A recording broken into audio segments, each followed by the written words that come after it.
Kidlat News Updates. Sa ating mga balita, magkapatid na yang parte ng isang malaking sindikato ayon kay Senator Hontiveros. 35 rebelding NPA sumuko sa Eastern Mindanao Command mula Marso hanggang Setyembre. Presyo ng bigas inaasahang bababa ngayong Oktubre. Ako po si Cesar Soriano, kasama ang buong puwersa ng Kidlat News Channel para ihatid ang mga nangungunang balita sa buong kapuluan ngayon. Pinaratangan ni Senator Risa Hontiveros si former Presidential Economic Advisor Michael Yang at ang kapatid nito na si Tony Yang na parte umano ng isang malaking sindikato. Sa isang statement, inilarawan ng senador na tila isang family business para sa mga Yang ang di umano'y paggawa ng krimen. Dagdag ng senador, taon-taon din ang kanilang operasyon sa Pilipinas at marami sa ating mga kababayan ang kanilang nabiktima.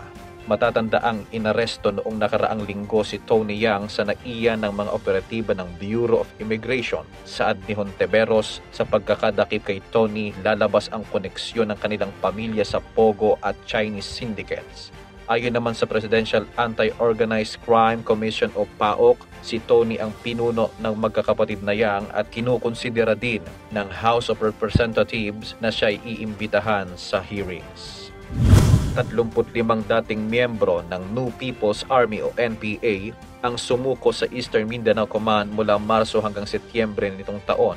Sa isang media presentation sa headquarters ng 60th Infantry Battalion, isinuko ng mga surrenderers ang 20 armas mula sa iba't ibang units ng NPA na may operasyon sa Davao del Norte, Davao de Oro at Agusan del Sur. Karamihan sa mga sumuko ay mga magsasaka o karaniwang manggagawa at marami rin sa kanila ang hindi nakapagtapos ng pag-aaral. Makatatanggap naman ng socio-economic assistance at financial aid ang mga dating rebelde sa ilalim ng Enhanced Comprehensive Local Integration Program o ECLIP.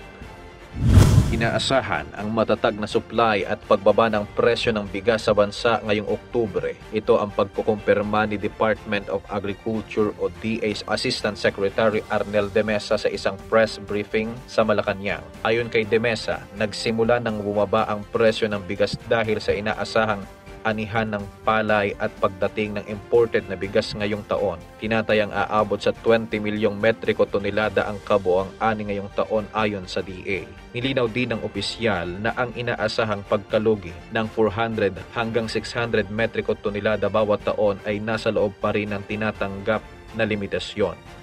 Sa kabila ng epekto ng mga nagdaang bagyo ay nagdulot ng pagkawala ng hubigit kumulang 420,000 metriko tonelada ng bigas. Sa supply, may 3 milyong metriko toneladang imported na bigas ang bansa. Ang imported na bigas ay ibebenta sa 42 pesos bawat kilo habang ang lokal na bigas naman ay 45 pesos. Dahil dito inaasahan ng malaking pagbabago sa presyo ng bigas mula Oktubre hanggang Enero.